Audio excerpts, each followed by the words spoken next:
ദൈവത്തിന് മഹത്വം. നമ്മുടെ പ്രതിദിന ആഹാരം ഫെബ്രുവരി 17. പൂർണ്ണമായി ശുദ്ധീകരിക്കപ്പെട്ടു.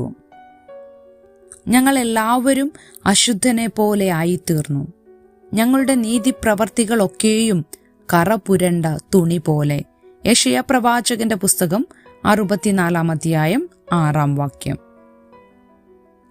അടുത്തിടെ ഞാനും ഭാര്യയും അതിഥികൾ വരുന്നതിനു മുമ്പ് ഞങ്ങളുടെ വീട് വൃത്തിയാക്കുകയായിരുന്നു. ഞങ്ങളുടെ അടുക്കളയിലെ വെളുത്ത ടൈൽ പതിച്ച തറയിൽ ചില ഇരുണ്ട പാടുകൾ ഞാൻ ശ്രദ്ധിച്ചു.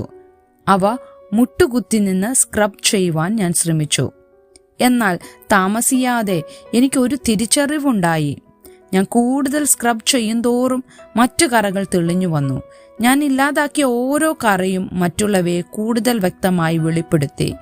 ഞങ്ങളുടെ അടുക്കളയിലെ തറ പെട്ടെന്ന് വൃത്തികെട്ടതായി തോന്നി.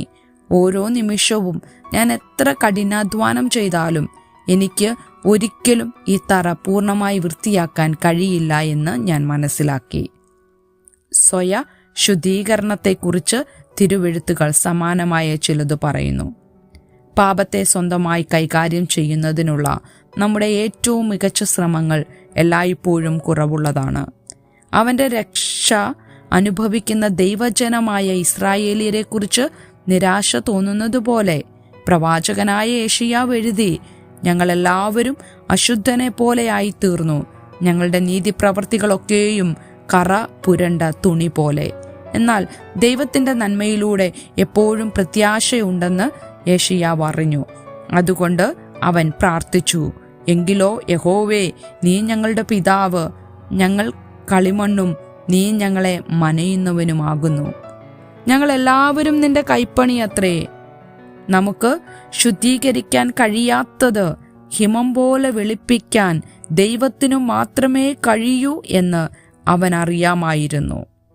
നമ്മുടെ ആത്മാവിലുള്ള പാപത്തിന്റെ കളങ്കങ്ങളും കറകളും നമുക്ക് തുടച്ചു നീക്കാനാവില്ല.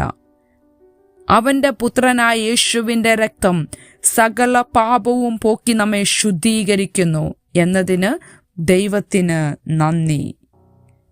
ചിന്തിക്കുക, ദൈവത്തിന്റെ ക്ഷമ സ്വീകരിപ്പാൻ പ്രയാസമായിരിക്കുന്നത് എന്തുകൊണ്ട്? പാപത്തെ സ്വയമായി പരിഹരിക്കുവാൻ ശ്രമിക്കുവാൻ നിങ്ങൾ പ്രലോഭിപ്പിക്കപ്പെടുന്നത് എന്തുകൊണ്ടാണ്? ദൈവത്തിന് മഹത്വം.